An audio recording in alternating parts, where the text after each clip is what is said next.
Jesus, the one who holds our future.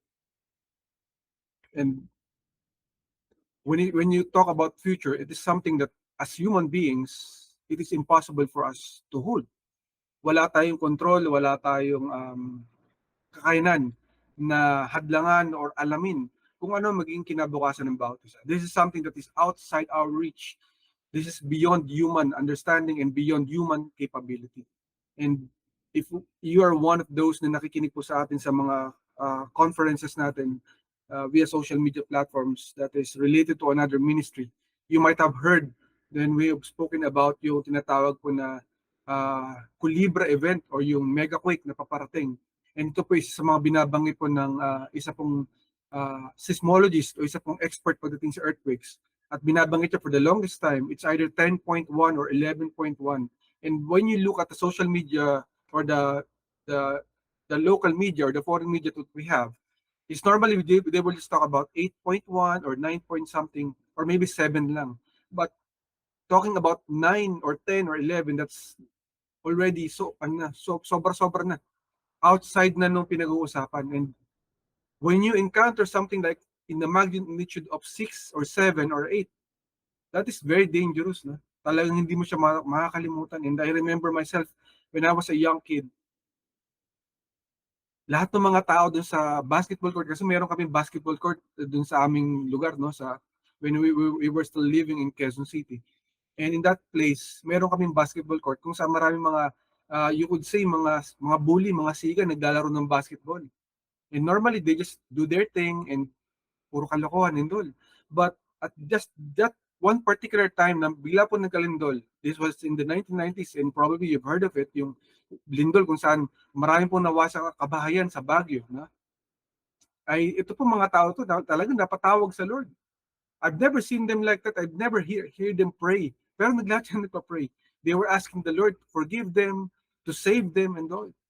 And I believe this was probably in the 7 something magnitude earthquake. I'm not really sure of the magnitude, but this was pretty much lower than sa pinoproject po ng Japan ngayon. Sabi nila probably 9.1 or more. And we know na pagdating ng 8 pataas, diyan na po nagbabagsakan yung mga buildings. No?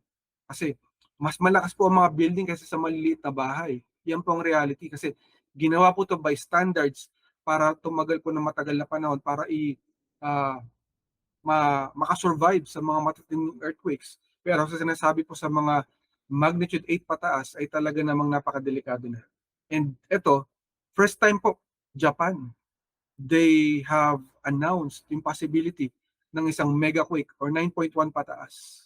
We've been speaking about it for the longest time. Na yung possibility. We know that ito pong generation natin is a wicked generation, a generation that does not recognize God, but recognizes what we want. Diba? We even want to change genders. Just to change the narrative, we also want to change the Bible. No? Yan po ang realidad ng ating situation in our generation today. So it is hard for us to predict the future. And it's easy for us to panic. When we hear things like this, nagiging anxious tayo. Nagpapanik tayo kasi, paano ba tayo makakasigurado? Kasi hindi naman natin alam mangyayari sa future. Paano, mapapahampas ba tayo, di ba? What if ganito? What if ganon? May mangyayari pa ba? May magagawa pa ba ang Lord? Pero the Lord is telling us that Jesus Christ is the one who holds our future. God Himself holds our future. And in Psalm 139:16, in the New King James Version, it tells us, your eyes saw my substance, being yet unformed.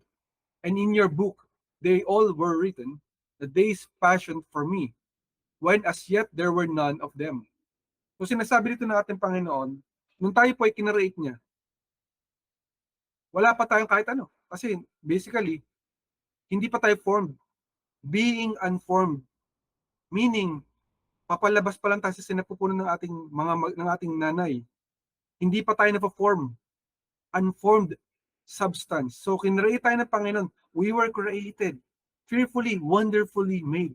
Kaya doon po sa mga nagpo-propose, mga proponents po ng abortion na sinasabi nila, this is just a clump of cells na parang pinagsama-sama lang ng mga tissue or cell lamang ito.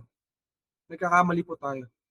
We were fearfully and wonderfully made by the Lord our God. And What was he saying here? In his book, sa libro doon ng ating Panginoon, nakasulat ang ating mga araw na gagawin niya para sa atin. Nakasulat na yung mga plano ng Lord. He is the one who holds our future. Even if hindi pa natin nakikita ang kinabukasan, sa Panginoon ay sulat niya na. Ngunit wala pa na sinasabi rito. Kasi hindi pa po formed yung bata sa sinapupunan. Pero sinasabi ng Panginoon, before ka pa nagawa sa sinapupunan ng iyong magulang, ng iyong nanay, kilala na kita. Nakita na kita.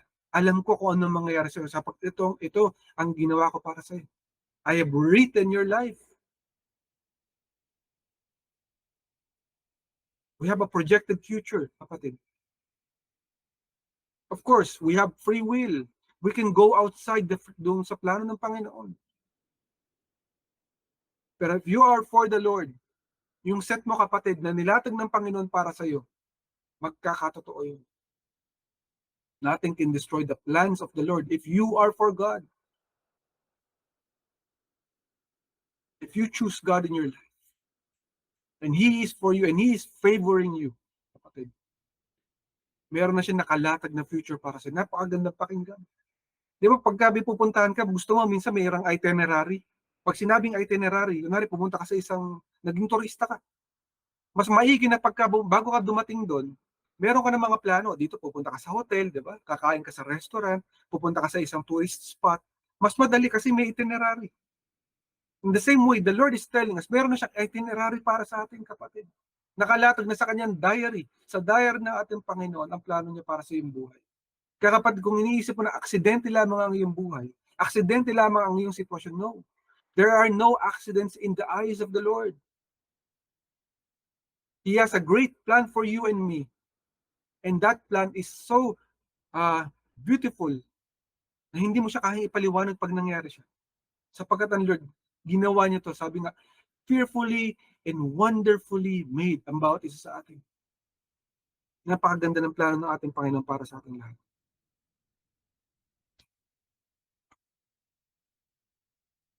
Yung focus point sa binigay sa atin ng ating Panginoon, number 1, He goes before us and everywhere with us. So bago pa tayo nakarating doon, sa pupuntahan natin, sa kinabukasan natin, kapatid, sa future mo, alam niyo na. So maaaring ngayon may kinaharap kang something, mayroong problema na kinatatakutan mo, merong nagbabanta sa buhay mo, merong problema financially, hindi mo kayang bayaran. Maybe it's a form of sickness na hindi gumagaling. No? Maaaring ito isang problema sa inyong mag-asawa, problema sa anak, problema sa magulang.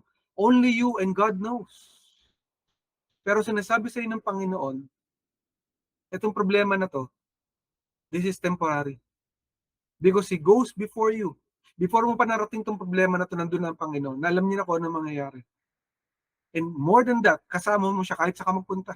Kung ikaw ay para sa Panginoon, at siya ang Panginoon mo, Diyos at tagapagligtas, kapatid, He is everywhere with you. Ano man ang pupunta mo, nasaan ka man, kasama mo siya, katuwang mo siya. Yan ang pangako ng ating Diyos. And we remember, no, itong Israel, nung panahon nila, napakatigas ng ulo nila. Pero sinasabi sa kanila ng Panginoon, di ba? Sa Joshua 1:9, have I not commanded you? Be strong and courageous. Pero paalala ng Panginoon kasi naduduwag yung mga tao. Do not be frightened. Do not be dismayed. For the Lord your God is with you wherever you go. Kahit saan pumunta, kapatid, kung ikay para sa Panginoong Hesus, huwag ka matakot, huwag ka madismaya. Sapagkat kahit saan pumunta, naroroon ng Panginoon kasama mo. Yung katulad ng kanta na kasama natin ng Diyos.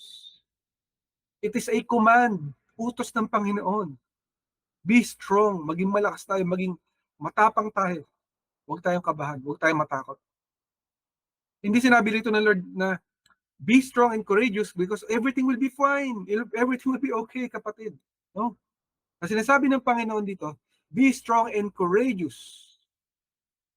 Fill in the blanks. No matter what, whatever happens, be strong and courageous. Do not be afraid. Sapagkat kasama mo ako, hindi kita iiwan, ni pababayaan man. Napakahirap to sa Israel nung panahon nila. Kasi ang Israelites, they were a nation na sinakop sila. For 300 years and more, for the longest time, sila po yung mga alipin. Di ba, panahon ni Joseph. Tapos, nakalimutan na ng Pharaoh na kung sino ba si Joseph na nakatulong sa atin sa Ehipto. Di ba? Ginawa nila, nakita nila, ang dami mga Israelita. Sino yung mga Israelita nila? Ang dami-dami nila. Pahirapan nyo yun, gawin nyo sila mga alipin para hindi sila maging threat sa atin. Kasi baka mamaya, sakupin nila tayo, ang dami nila eh. Mapigilan natin na hindi sila lalakas. So they were traumatized all their lives for 300 years and more. Yung generation nila, nagkandamatayan na, may saling lahing bago na hindi na naaalala si Joseph. Ang naaalala lang nila yung paghihirap, yung troubles, yung problema. Kapatid, in our lives, we will encounter moments and seasons in our lives na wala tayong makita kundi problema. Wala tayong makita kundi challenges. Wala tayong makita kundi sakuna. And sometimes we forget that the Lord is with us. Na yung dahilan, baka tayo nakaka-survive every time, every moment, every second of our lives, nakaka-survive tayo. We are being sustained, we are being victorious sa ating mga problema kasi sino kasama natin? Si Lord. So ito po yung Israel. The Lord is telling them, I'm commanding you, huwag kayong matakot. Laksan niyo ang loob niyo, sapagkat kasama niyo ako. Gaano man kalalaki yung mga higante na makikita niyo, huwag kayong kakabahan, sapagkat mas malaki ako sa kanila. Kapatid, we will face giants in our lives. Giants of trouble. Giants of mga doubters. Diba? May mga haters tayo minsan. May mga taong ayaw sa atin. Minsan, yung mga taong yun, mismo mga magulang pa natin. Minsan anak natin, minsan kapatid natin, ayaw sa atin or ayaw dahil naniniwala tayo sa Diyos na buhay. Nakagalit sila sa atin. They do not even understand na tayo na lamang ang ginagamit ng Panginoon para sila ay makaligtas. Sa tiyak na kapahamakan na pupuntahan nila. Kaya huwag ka magagalit sa kanila. Diba? Be concerned for their situation. Ipag-pray mo sila. Lord, they do not understand me, but you do understand me, and you understand the situation. Therefore, I'm calling upon you, Panginoon. Fix the situation. Resolve this. Give us the victory, Panginoon, na makaligtas kami, makalagpas kami rito. So wherever we go, kapatid, God goes before us. Katuwang na natin siya, kasama na natin siya, at kahit saan tayo pumunta, nandiyan siya sa ating tabi. Because He cares for us. Because He's the one who is holding our future. Jesus, the one who holds our future. Alam mo yung kapatid, kasi madaling sabihin na, okay, ako bahala sa iyo, ako bahala sa kinabukasan mo.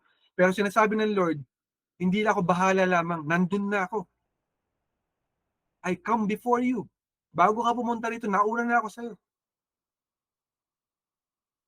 Di ba, parang, ano yun, walang pinagkaiba sa isang taong nagyaya.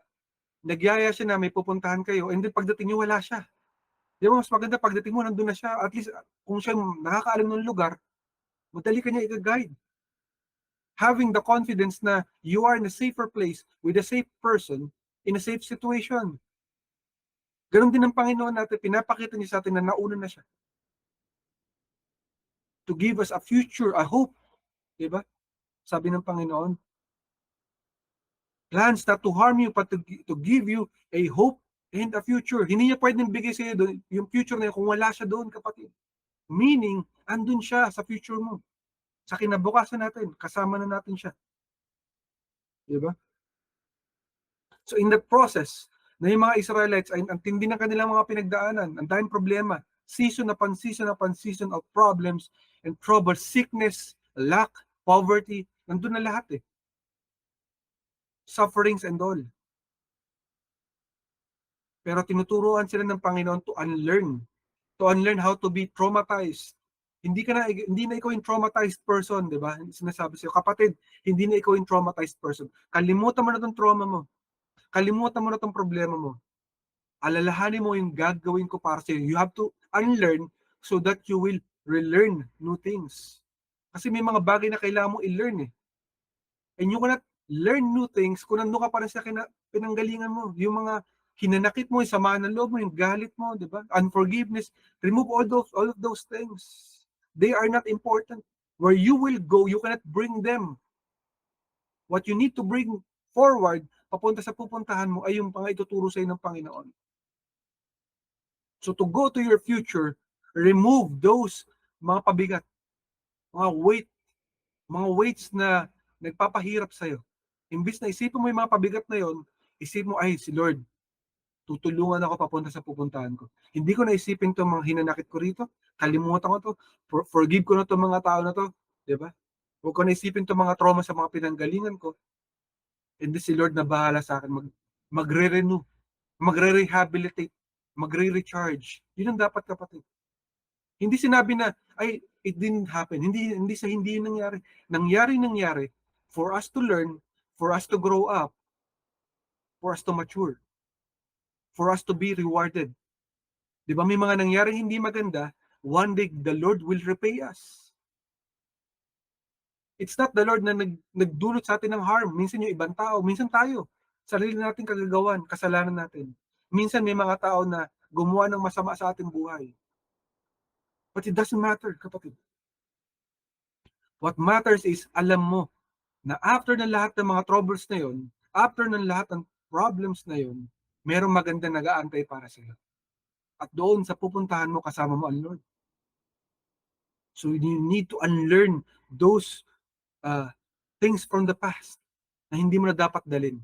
If there are things that you need to bring with you, yung mga lessons, good lessons, great lessons, diba? Righteous lessons, hindi na yung mga hinanakit o galit. Huwag na yun. Huwag na yung unforgiveness. Hindi yun importante, kapatid. Yung focus point 2 na binibigay sa atin ng ating Panginoon, yung pangalawa, our future is secured in God's favor. So kapatid, yes, there are things that can happen to us in our lives na hindi maganda. Pero kahit hindi maganda nangyari, remind yourself, let us be reminded, kapatid, na kapag ang pabor ng Panginoon ay nasa atin, ano man yung pinagdaanan natin, it's not worth it compared sa bibigay sa atin ng ating Panginoon na reward. Kasi mas malaking reward ng Panginoon. Yung pabor niya pag nasa atin, kahit na ano pa yung pinagdadaanan natin, makalalagpas tayo doon. At may isip natin na hindi pala ito importante. Kasi ang laki ng binigay sa atin ng ating Panginoon. Case for example, itong Genesis 39:21 in the last B version. It says to us, but the Lord was with Joseph and extended kindness to him and gave him favor in the sight of the warden of the prison. Tignan natin mabuti, kapatid. Nasaan si Joseph ng panahon na to? Nasa kaharian ba siya? Nasa palasyo ba siya? Good things ba nangyayari? Nasa maganda ba siyang hotel or restaurant? Kumakain ng masarap na pagkain? No. He was in prison. Nakakulong po siya sa isang kasalanan na hindi niya ginawa. Pinagbintangan po siya ng isang kasalanan na matindi na hindi niya po ginawa kahit kailanman. Inosenteng tao. And yet what God did show us here, He extended kindness, kabutihan, ibinigay ng Panginoon, bini-extended more than dapat para sa iyo, in-extend ng Panginoon. Ibinigay sa kanya hindi karapat-dapat na kabutihan, na reward at pabor. The Lord gave him favor in the eyes of the warden. So hindi po siya mapapahamak. Na kahit nandun siya sa situation, sinusustain siya ng Panginoon.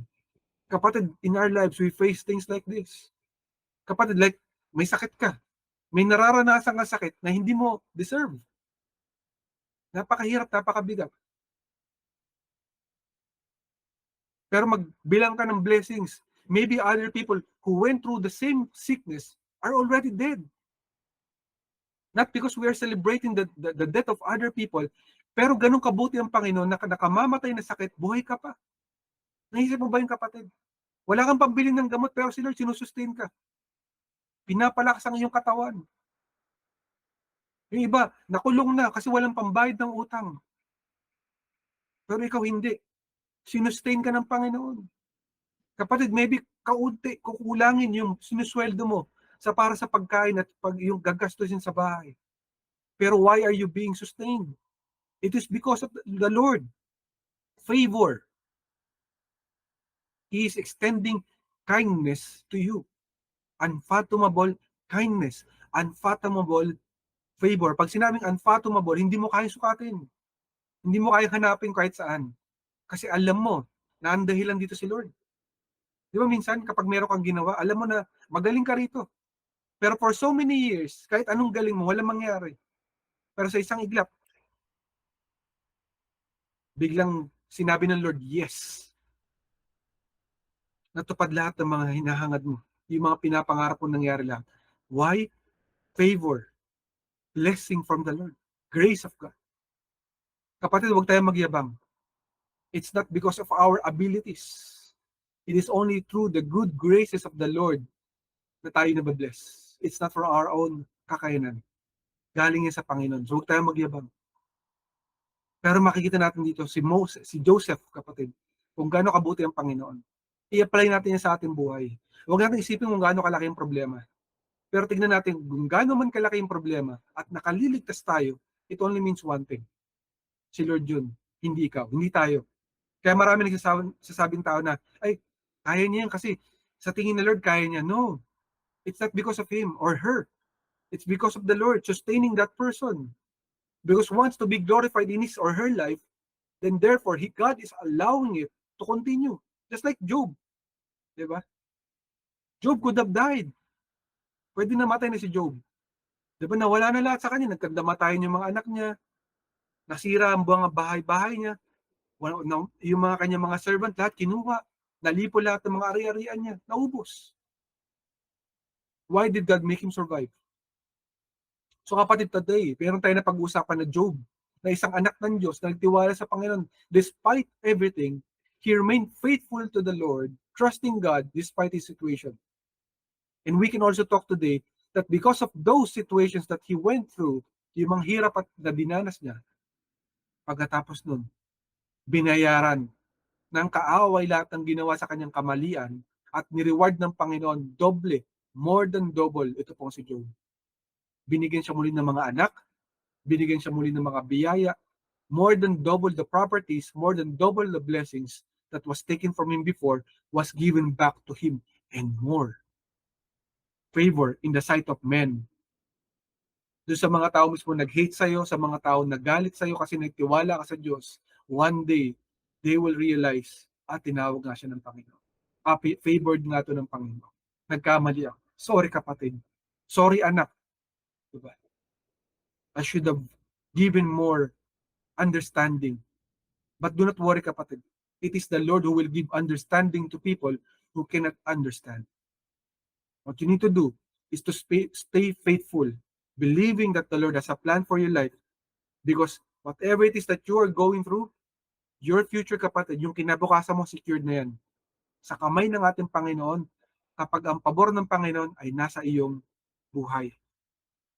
Tawag natin dyan is grace under fire. We are being given grace by the Lord under ng apoy. And by the process of the fire, we are being refined like gold. Ang gold po ang ginto, hindi po yung kikintabor, kikinang, kundi ang dadaan sa apoy. Yung totoong itsura ng mga ginto, para lang yung bato na magaspang. Wala masyadong kinang, konting kinang lang. Pero pag dumaan niya sa apoy yung ginto, kikinang yan, na lahat ng tao makakakita, ay, ginto nga yan. Nakakasilaw sa kinang. Ganon din tayo kapatid. God allows things to happen to us. Some people to try to destroy our lives. The enemy to try to attack us. Because one thing is for sure. When God shows us His great favor, nothing matters. Because our future is already secured in His hands. Yun dapat natin tignan kapatid. So kapatid, ano man yung pinagdadanasan natin, huwag kang kabahan, huwag kang matakot. Ang dapat mong gawin, ibigay mo sa Lord lahat ng mga bagay-bagay. Sapagkat there are things in our lives that we cannot control. There are things in our lives that we cannot change. I mean, situations, di ba? We can be changed. But there are people who do not want to be changed. What can we do? Pray. Pray that the Lord will be the one who holds the future of this situation.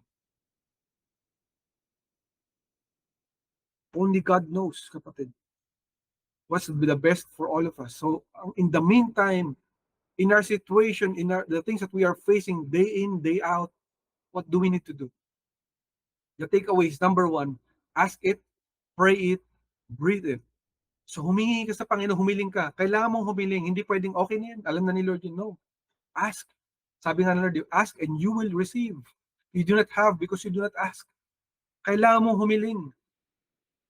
May mga tao pupunta sila sa horoscope, tumatawag sila sa mga tarot cards, minsan nagpapahula sila. These are demonic avenues, platforms that we should not be subjected to. We are being cursed by doing those things. Kanino ka dapat humingi ng kapalaran mo? Kay Lord. Sapagkat siya may creation, nag-create sa'yo kapatid eh. He knows what's best for you. So what you need to do is mag-ask sa Kanya, Lord, alam mo naman yung mga pinagpapray ko, Lord. Lord, nilalatag ko na sa itong panalangin na to. Nawa, Lord, sagutin mo ako. In your own perfect time, I'm willing to wait, oh God. Sustain me in the moment. Diba? Sustain me in the present time. And I will wait for your answers, your rewards, Panginoon. You pray for it, kapatid. You pray and you fast. Sa mga hindi po nagpa-fast, fasting is hindi ka kakain ng ilang pagkain. Maybe you can try to not eat breakfast or maybe the supper, diba? Pwedeng ganon. Pwedeng yung afternoon mo hindi ka kakain. But the thing is, you dedicate it to the Lord. You pray and then you dedicate it to the Lord. That one thing that you're praying for, that the Lord will answer. So ibigay mo sa Lord, Lord, as I pray, I will also fast. Diba? And praying and fasting is effective. Tandaan natin yan, kapatid. Lalo na pag mayroon tayong mga kahinaan, kapatid, maybe you are going through an addiction or something na hindi matanggal-tagal sa pagkatao mo. One of the greatest secrets in life is to pray and fast. Magdasal ka habang nagka-fasting ka. Because your spirit is stronger than the physical pag ikaw nagpa-fast. Tandaan natin yan, kapatid. Mismo ating Panginoong Jesus, He fasted. Diba? 40 days. Kaya ba natin yun? Ang hirap nun, di ba? 40 days. Almost impossible.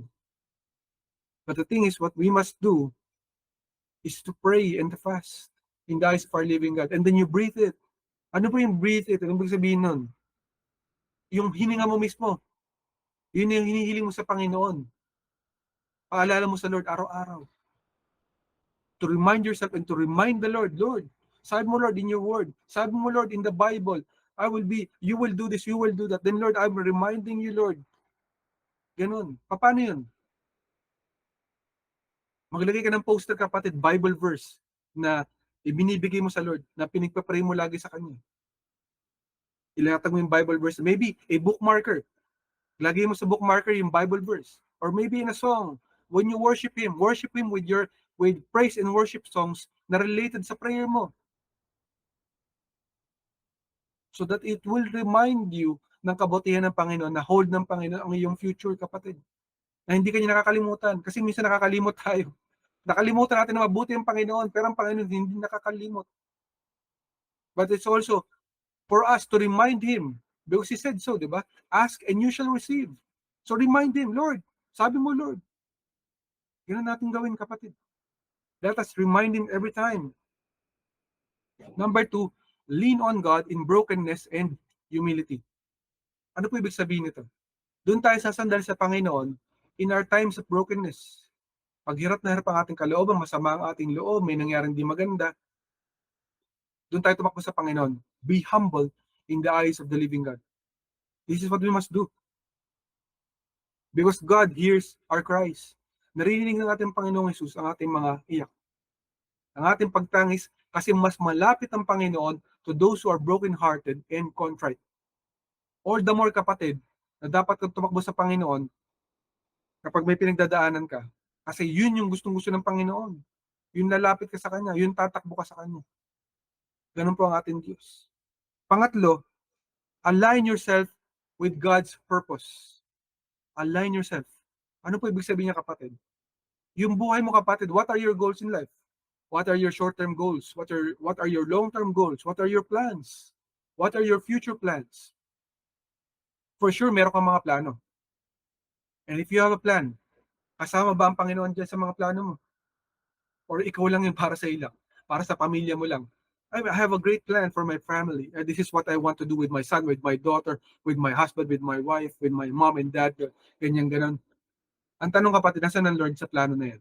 Kasama ba si Lord? You want to be blessed in life? You want answered prayers? Isama mo ang Lord sa mga plano mo. Pag hindi kasama ang Lord sa mga plano mo, then magtaka ka minsan bakit hindi natutupad yung mga pinagpa-pray mo. Kasi hindi kasama ang Panginoon. So what you need to do is align mo ang buhay mo, ang mga plano mo, ang mga pangarap mo sa mga salita ng ating Panginoon. Read your Bible, kapatid, so that you would know what are the promises of the Lord and what He has planned for your future. Hindi mo alam, kapatid, gusto pa lang kausapin kang Panginoon sa pamamagitan ng Biblia, hindi ka nagbabasa ng Biblia. That's why you have to read your Bible. It's high time for you to read the Word of God because it is the last love letter of the Lord for you and me. Kapatid, yun ang last na love letter ng Panginoon para sa iyo. Bakit di mo binabasa? Basahin mo, kapatid. In Exodus 33:17, in the WEB version, it says to us, Yahweh said to Moses, I will do this thing also that you have spoken, for you have found favor in my sight, and I know you by name. So sinasabi ng Panginoon, we will find favor in the eyes of the Lord, but we have to speak. We have to speak, decree and declare, Lord, I'm decreeing and declare victory in my life, in my family, in my son or daughter, in my wife, in my husband, that we will be victorious over our situation, Panginoon. That one day, Lord, we will be recompensed sa mga pinagdanasan namin. That we will have answered prayers, oh God. Decree it, kapatid, declare mo ng bibig mo. Huwag mo sabihin yung mga hindi magandang bagay.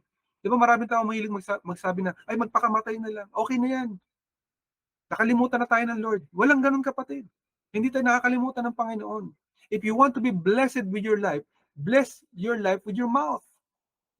Alam mo ba, kapatid, na may research, I've seen it by myself, isang video, na yung water molecules, when you say curse words or negative words, yung molecules ng water ang hindi maganda pag tinignan mo siya sa microscope. Pero yung molecules ng water, pagka magaganda yung sinasabi mo, blessings, angels, pag yun ang sinasabi mo, nagiging maganda yung molecules. In the same way, ganun din sa buhay natin. Speak life to your life.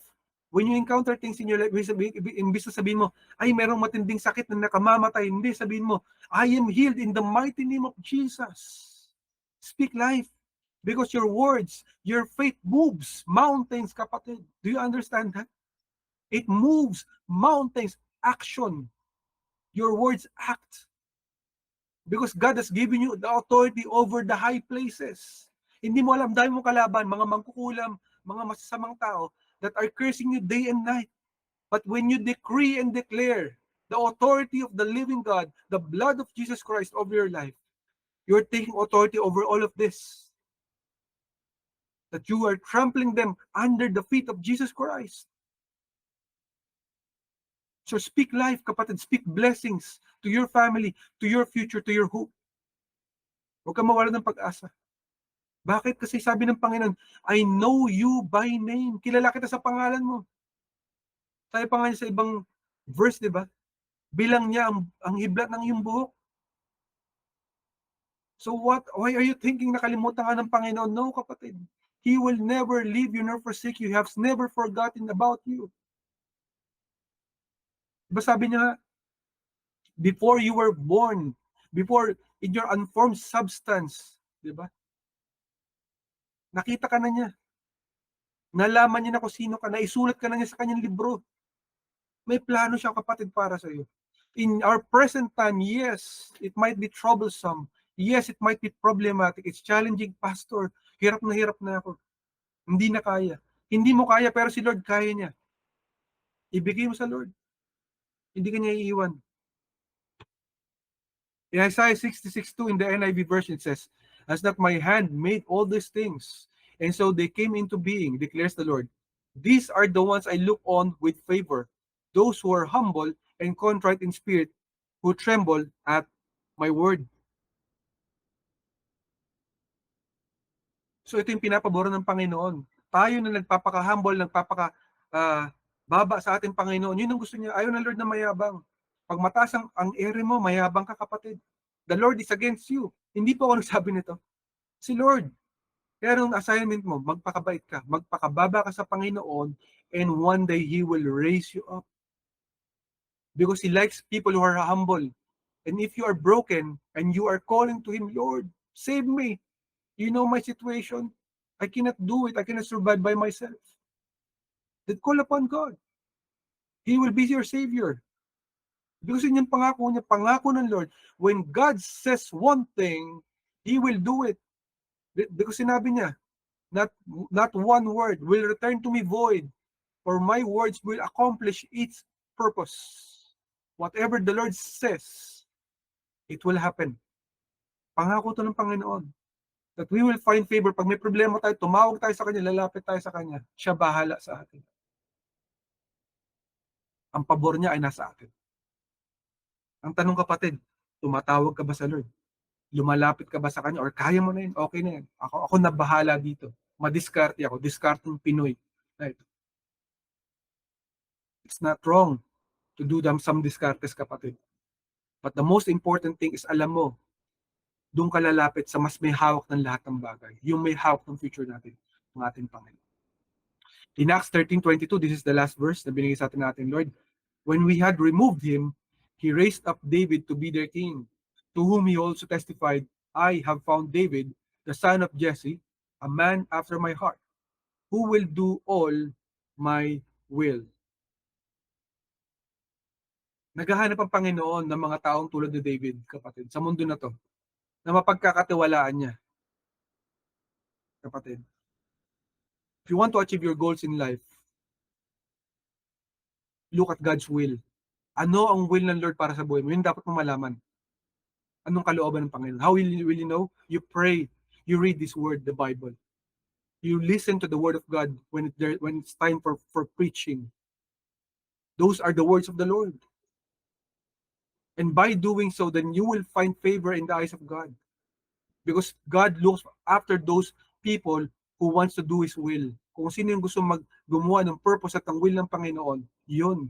So kapatid, huwag kang magpagal, huwag kang manghinayang kapag ikay nagbibigay ng effort sa Panginoon. Are you praying for the Lord, to the Lord, for other people, for yourself, for your future, di ba? Are you doing the work of God? Nagpapakahirap ka ba mag-serve sa Panginoon in His eyes? In every way possible, sa bahay mo, sa pamilya mo, sa ministry, nagpapagal ka ba para sa Panginoon? The Lord sees it. And one day you will be rewarded. Katulad ng kanta kanina, may the Lord find us faithful. And those people that we will go behind us, after us, kumbaga, will be able to see yung ating breadcrumbs. Kapatid, lahat tayo may breadcrumbs. Meron tayong past. Meron tayong nakaraan. Tayo lahat mawawala sa mundo na to. And when that time comes, yung mga anak ba natin, yung next generation, when they try to research our lives, to ask about us, will they find us faithful? Will we be an influence to them as others have been for us? Mapagkakatiwalaan ba tayo ng Panginoon para sa mga taong nakatingin sa ating buhay? Kapatid, hindi mo alam, ikaw ay isang malaking blackboard, isa kang malaking PowerPoint presentation sa mga tao na nakatingin sa buhay mo. Hindi mo alam yun. Especially those who are looking up to you, mga anak natin. What will they think about us when we go out of this world? Are we a good example? Diba? Are we trustworthy? Are we faithful in the eyes of the living God? If we want to look at the future, we must be faithful today. Can God trust us today? If you want to look at your future, God must be able to trust you today. Do we get that, kapatid? You want to have a good future? Gusto mo na magandang kinabukasan? Kapatid, sa mga troubles na pinagdadaanan mo today, napagkakatiwalaan ka ba ng Panginoon? Sa maliliit na bagay, mapagkatiwalaan ka ng Panginoon, then sa mas malalaking bagay, mapagkakatiwalaan ka. If God can trust you today, then God can trust you for your future. Ibigay at ipagtiwala mo ang kinabukasan sa ating Panginoon. We do not know the future. We do not hold it. But God does. He holds the future, kapatid. Send it to your future kung ano mga panalangin mo, yung mga tiwala mo, yung mga hinihiling mo, ibigay mo sa Panginoon sa pamamagitan ng iyong mga panalangin. Ibigay mo sa Kanya because He is the one who is holding our future. Wala pong ibang may hawak ng ating future, kundi ang ating Panginoon. Kaya wala tayong pwedeng dalin sa ating kinabukasan, kundi ang ating mga panalangin at pananampalataya. Kailangan mo magtiwala sa Panginoon, kapatid. If you want to have a great future, or want to have a good future, ibigay mo sa Panginoon, ipanalangin mo. But Lord, one day, I may not see it today, but today, tomorrow, I believe that one day I will see your goodness, Lord, in the land of the living. I will experience breakthrough. I will experience complete healing. I will experience financial freedom, oh God. I will experience spiritual breakthrough, spiritual gifts, oh God. Revival, harvest, I will see it with my own eyes. Ibigay mo, Lord, sa future, knowing that He holds our future. And why trust Him, kapatid? Bakit kailangan natin magtiwala sa Kanya? Because He is already there. Nandun na ang ating Panginoon. Nakaabang na siya. Diba? Nakaabang na siya para sa atin. Before pa niya tayo kinarate, nandun na siya sa future natin. Alam niya na ang mangyayari. Hindi siya kinakabahan sapagkat alam niya na ang magaganap sa bawat buhay natin. Why? Because if He finds us faithful, He is more than faithful for all of us. One day, when we get to our future and He found us faithful, sasabihin niya sa atin, anak, congratulations sa'yo. Ito na yung regalo ko para sa'yo. I've waited for you, and you deserve this. Because I have found you faithful. This is for you, your future. Kapatid, kanino mo binibigay ang future mo? Sa Lord mo ibigay yan. Siya ang bahala sa lahat. Inaminsan na ating Panginoon na buhay. Salamat sa pagkabasa ng kanyang salita. And kapatid, maybe this is the first time that you're listening to this broadcast. You might not know me, you might not know Ancient Doors Church. And maybe baka hindi mo pa kilala ang ating Panginoong Jesus. Kapatid, there's one thing that you have to understand in this life. All of us are bound to die one day. Hindi natin maiiwasan ang kamatayan.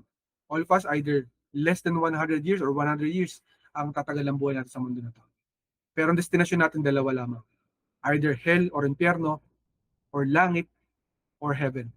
For sure, you would not want to go to hell or impyerno. And if you want to be assured na one day makapunta ka sa langit, there's a thing that you have to do, kapatid, today. And that is to believe that Jesus Christ died for you on the cross 2,000 years ago to save you from hell. Para hindi ka na pupunta sa hell, siya na naging ultimate sacrifice. And because He is righteous, He was able to buy you para makapunta ka sa langit one day. Binigay niya ang buhay niya para sa iyo bilang kapalit para ikay makaparating sa langit balang araw. If you will believe Him today, kung mananampalataya ka sa Kanya bilang Panginoon, Diyos sa tagapagligtas ng iyong buhay, kapatid, at hihingi ka ng tawad sa lahat ng iyong kasalanan, then when you will receive the gift of salvation, makaliligtas ka na, kapatid, at makararating sa langit balang araw.